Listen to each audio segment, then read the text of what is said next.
This is Moskva, guided missile helicopter carrier operating in the Mediterranean on her initial voyage in 1968.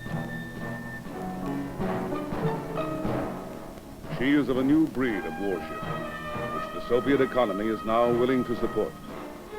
She foretells that tomorrow's Soviet sea power will be characterized by more sophisticated and capable ships operating at greater distances from the motherland.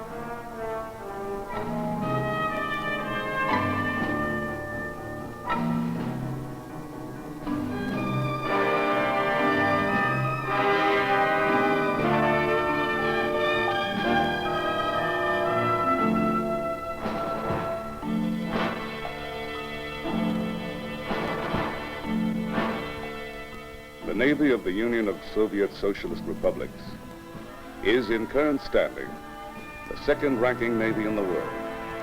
One by one, ship by ship, Soviet sea power shows the flag, makes its presence felt. The Red Navy today has strategic mobility. It moves ships great distances from home ports and transfers them freely between the Baltic, the Arctic, the Black Sea, and throughout the Mediterranean. The Russian system of interconnecting internal waterways permits the transfer of submarines, destroyers, and small ships between the Northern Fleet, the Baltic Fleet, the Caspian Flotilla, and the Black Sea Fleet. The Northern Sea Route provides even more mobility during late summer and fall. The Northern Fleet, based on the Murmansk coast, is the primary Soviet fleet. Its ships and submarines cruise the Arctic and the entire Atlantic. Aircraft from this northern region can fly as far as Havana and have been seen on reconnaissance flights near Newfoundland. The Soviet Pacific Ocean Fleet operates from a system of bases from the polar regions down through the Kurils to Vladivostok. The rise of the Russian Navy parallels the emergence of the Soviet Union as a strong competitor for world markets. The rapid expansion of her sea power has enabled Russia to project her national interests around the world.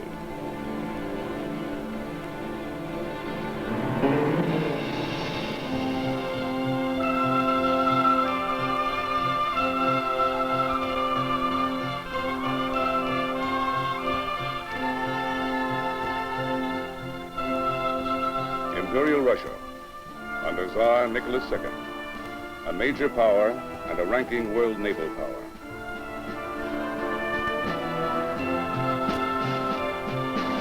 Imperial Russia boasts two main fleets, the Baltic Fleet in the west. In the south, the Black Sea Fleet and Caspian Flotilla. In the east, the Amur River and Siberian flotillas. In the Imperial Fleet of World War I, the Tsar can count some 11 dreadnoughts, 12 battleships, 22 cruisers, and at least 56 submarines.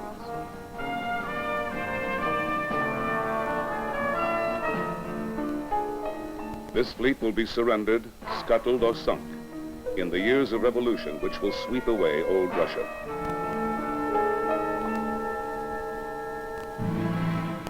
The royal family, the Tsar, Tsarina, Crown Prince, and 4 royal princesses.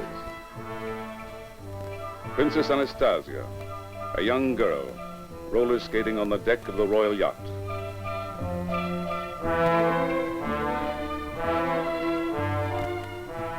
And across Europe at Sarajevo, Archduke Ferdinand walks to his destiny. And Europe is at war.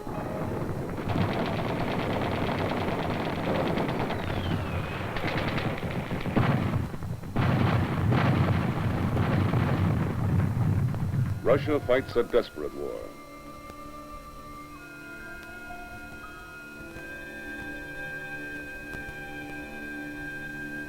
In the south, the Black Sea Fleet mounts a successful amphibious assault against the Turks.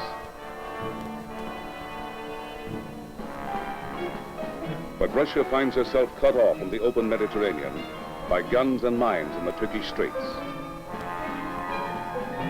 The war is unpopular at home. Leadership at home and on the battlefield is inept. Russia suffers more wounded, missing, and dead than any other combatant.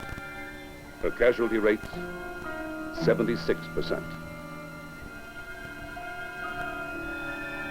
The October Revolution, 1917, highlighted by a Navy revolt. The sailors at Kronstadt Naval Base march on the Winter Palace. In this Soviet film version, the cruiser Aurora, standing off in the Neva, fires on the palace. The revolution is in motion. And within months, the Tsar and his family are murdered. The revolution becomes a civil war. The battle rages for 3 years across the motherland.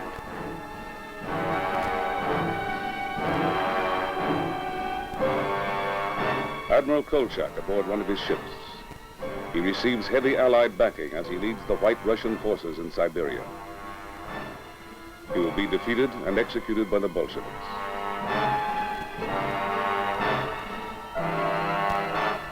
One of the most famous sailors of the Revolutionary Navy, sailor hero Dybenko.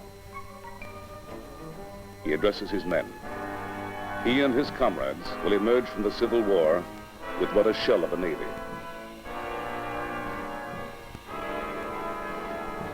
In the Black Sea, a Russian battleship is torpedoed and sunk by a Russian destroyer.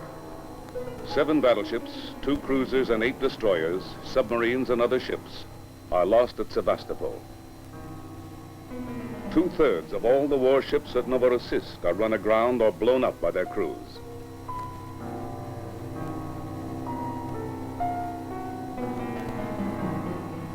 Of the once proud Baltic fleet, only a handful of ships survive.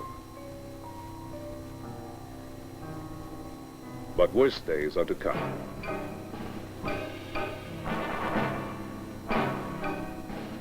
March 1921. Again at Kronstadt.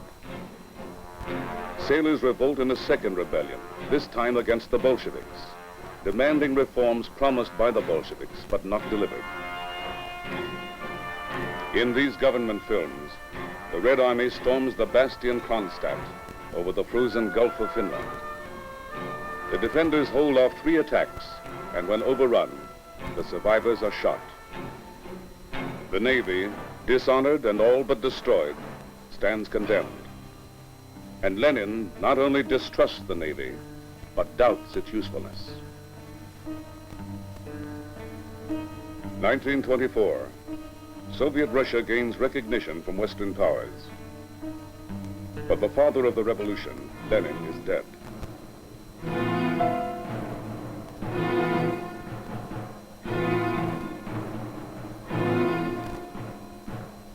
The curtain falls on the first act of the communist experiment.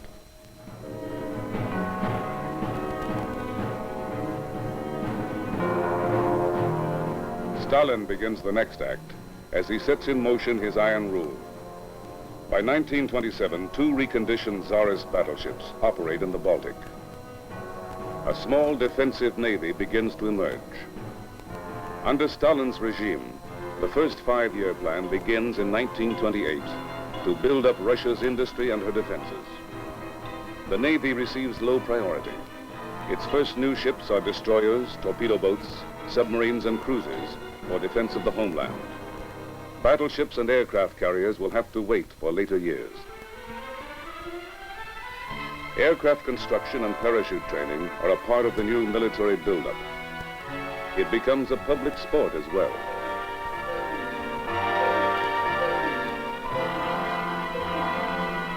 In 1932, the Imperial Japanese Army invades northern Manchuria.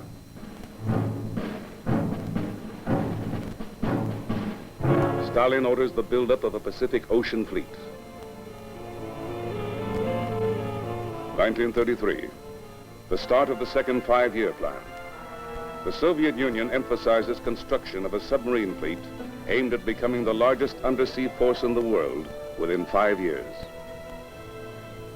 The Stalin White Sea-Baltic Canal is completed, and Stalin is aboard the flagship of the new Northern Flotilla on the first trip from Leningrad to Murmansk. For the first time, the canal offers Russia an exit from the Baltic to the White Sea and to the North Atlantic, free of foreign control. I'm very happy today because one of the hopes which I cherished for 16 years has been realized. And I believe sincerely that the most impelling motive that has lain behind the conversations which were successfully concluded yesterday between Russia and the United States was the desire of both countries for peace, the desire for the strengthening of the peaceful purpose of the civilized world. With new naval bases in the Arctic and Pacific, the 17th Party Congress calls for an all-out warship building program as part of the third five-year plan. 3 former Czarist battleships are modernized and fitted with larger caliber main guns. The construction of 6 heavy cruisers is ordered. But old suspicions from Kronstadt still persist. Commanding officers of Imperial Navy background are particularly pressured to conform to communist doctrine.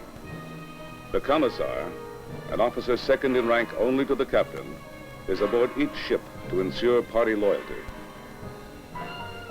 In the 1930s, naval officers regained status and some independence from the commissars. But this is short-lived. The shadow of the Great Purge falls upon the nation and the Navy. The Great Purge, the years of terror. Stalin's enemies, real and imaginary, are executed. Over half of the members of the 17th Party Congress are shot. Hundreds of thousands fall in the bloodbath. And the people, fearful of the truth, must pretend it isn't happening.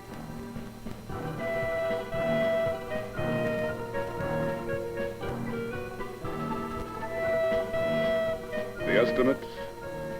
Half of the Red Navy's officer corps is dead. The commander-in-chief of the Navy, purged.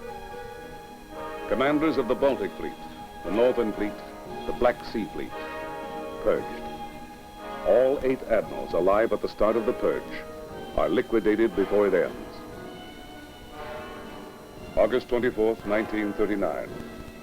The Soviet Union and Nazi Germany sign a non-aggression treaty.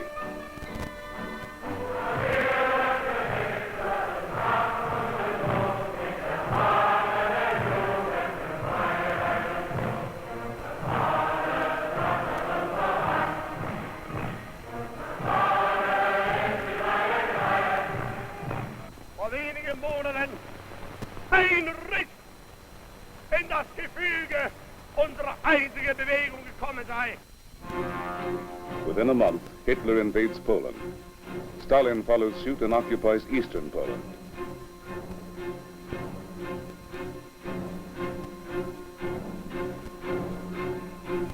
Europe is at war. Control of the Baltic is vital.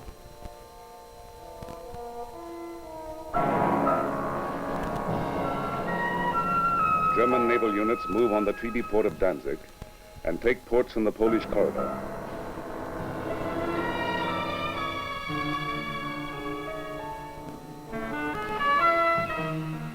Further north along the Baltic, Stalin forces Latvia, Lithuania, and Estonia to give up bases to the Red Army and Navy. Now, the Soviet Union wants Finnish naval bases and airfields. But Finland resists, and the Russians strike across the border. For 105 days, the Finns hold. And then, the end.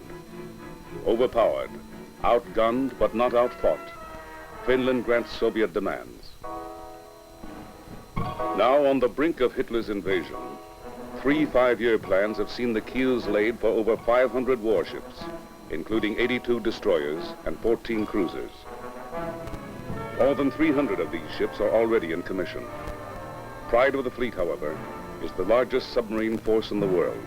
Over 200 submarines and almost 100 more under construction. The Naval Air Arm, 2,000 aircraft, but inferior, woefully antiquated. No match for German strength. Anti-aircraft artillery, a dramatic increase in number, but fleet bases are judged vulnerable to air attack. Russian strategists fear the overwhelming strength of the Luftwaffe will imperil fleet operations. June 1940. The Soviet Union occupies all the Baltic states. She also moves on Romania. The lower Danube is now in Russian hands. On the eve of the German attack, Soviet shipyards are busy. 219 ships under construction. Here lie the dreams of the Soviet Navy of the future. Here are hulls of great cruisers and battleships, which will never be completed. Many the Nazis will seize as they slash into Russia.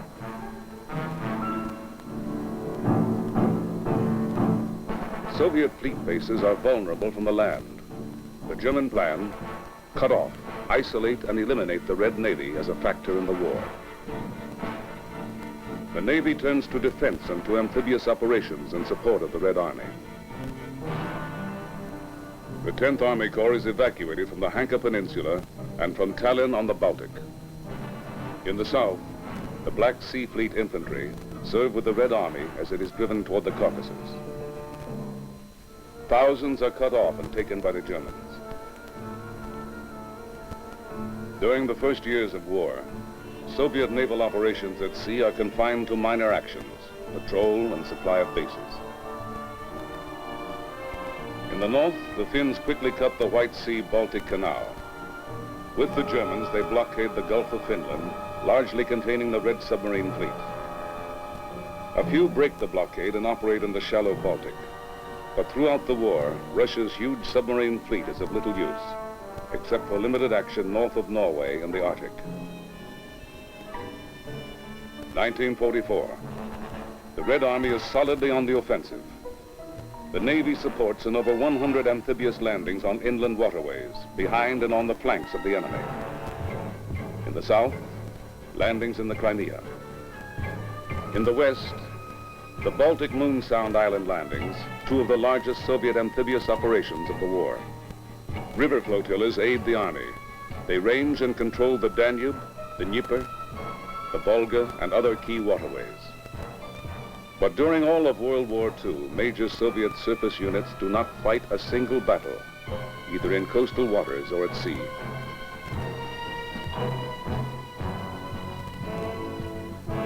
Aircraft account for more than one-half of the enemy ships sunk.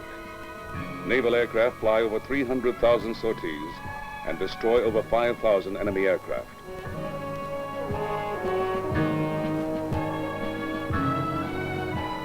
Although the Soviet Navy wins little as a result of naval action during the war, it gains important strategic prizes in the post-war world. They regain the former Baltic states and all East Prussia, formerly part of Germany. The Black Sea Fleet now controls the mouth of the Danube and enjoys access to ports in the new satellite countries of Romania and Bulgaria. Even though the Soviet Union has fought only 10 days against the Japanese in the Pacific, it now has control of parts of Manchuria, Korea, all of the oil-rich island of Sakhalin, and the strategic Kuril island chain. But the Red Navy's greatest gain is the opportunity now to finally exploit its long-planned role as a dynamic force in a broadened national strategy. With the fall of Germany and Japan, the USSR is no longer surrounded by powerful maritime enemies. Now she may begin again to rebuild both her economy and her navy.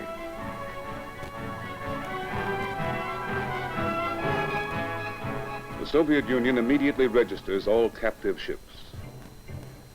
And again, the Soviet Navy must for the time being concentrate on coastal defense, with promise of major warships to wait, but not for long. The post-war Navy places the Soviet naval officer in a special class. A conscious effort is underway to create an elite corps and foster naval tradition even in the cadet corps, usually drawn from officers' families. East European satellites are directed to rebuild shipyards and provide ships for the new Soviet merchant marine and high seas fishing fleet, while Soviet shipyards will concentrate on warship construction. Polish, East German, Bulgarian, Romanian, Yugoslav and Albanian ports are now available to Soviet ships.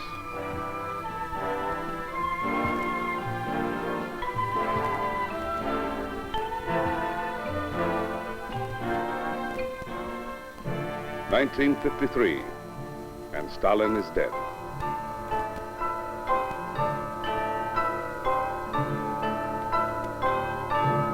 Khrushchev rises to power, and with him come vital decisions as to the level of technology to be employed in the Navy of the future. Now the Soviet Union looks to nuclear power. It develops long-range cruise missiles launched from aircraft, ships or submarines, as well as submarine-launched ballistic missiles.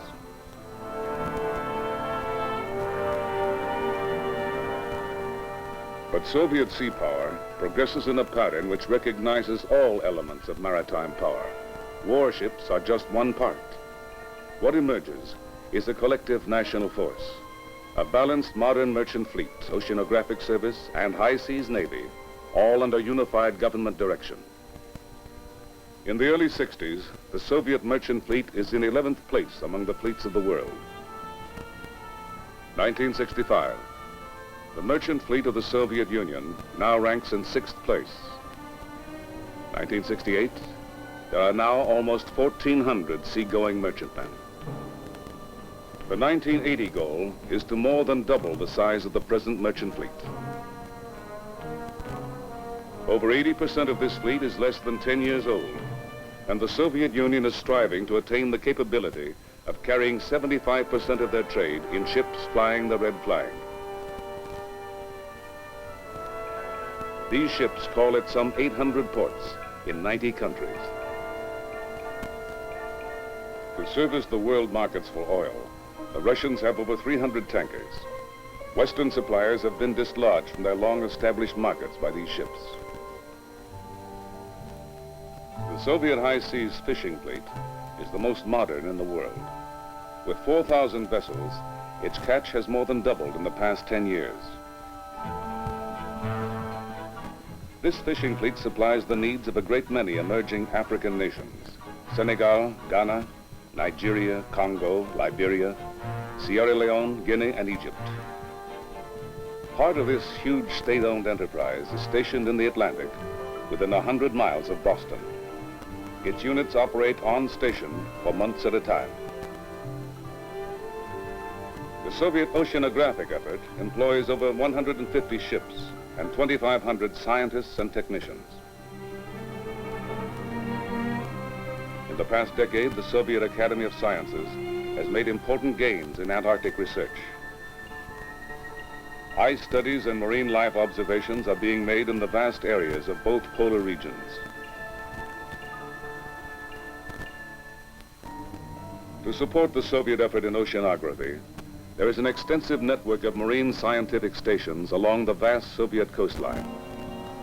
North of Japan, special research attention is given to the Kurile Island chain. To complete this balanced ocean force, the Red Navy under Fleet Admiral Gorshkov is organized in 4 main fleets: the Northern Fleet, the Baltic Fleet, the Black Sea Fleet, and the Pacific Ocean Fleet. To make their ships harder to identify throughout the world, the Soviet Navy makes random changes in the pendant numbers of submarines and ships as they transit freely from home waters. On occasion, numbers are even painted out. Mobility is the key to the present-day Red Fleet. Now, by using ports in client and satellite countries, they have better access to the North Atlantic and Mediterranean than in years past. In the Mediterranean, replenishment anchorages provide logistic support without international obligations. In this replenishment anchorage, 2 Dawn-class tenders support submarines, cruisers, and destroyers. Depending on the season and the political climate, the Soviets have deployed 30 to 50 warships and auxiliaries from the Black Sea and other fleets to the Mediterranean. Today, the Soviet Navy is benefiting from the far-sighted planning of the 50s. Their submarine force is the largest in the world, approximately 350 undersea craft, all built since the end of World War II. About 1 in 7 is nuclear powered. 35 can fire ICBMs from beneath the sea, and over 40 can fire the cruise missile.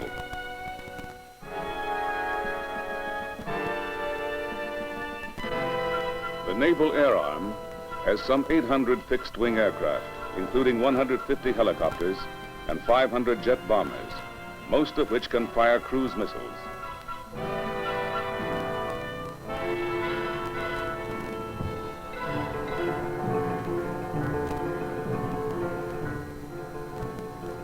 This task force patrolling the Mediterranean reflects the success of the Soviet fleet building program. A product of the early Khrushchev era is the Kinder-class guided missile cruiser.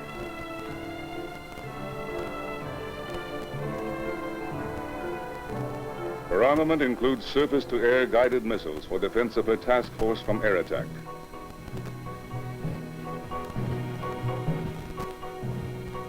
Among 200 destroyer or escort ships in the Red Fleet, 6 or more of this class are operational in 1969. Another new design in the modern Soviet Navy, this Kashin-class guided missile frigate. The largest warship in the world having gas turbine propulsion, she is capable of 35 knots. This is Moskva. She is the largest Soviet Navy ship, armed with guided missiles, guns, torpedoes, and helicopters. Boasting an impressive array of sophisticated electronic sensors, she represents the current high watermark in Russian ship design.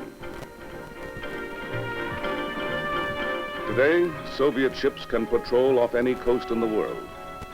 They may be oceanographic research ships, merchant vessels, fishing trawlers, submarines, or surface warships. But they are all part of the same maritime force.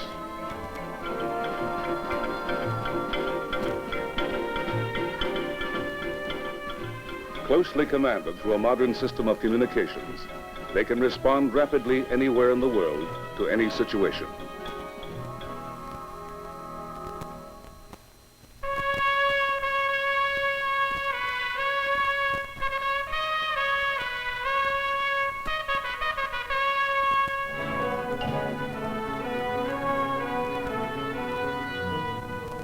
This has been the rise of the Soviet Navy, of Soviet sea power.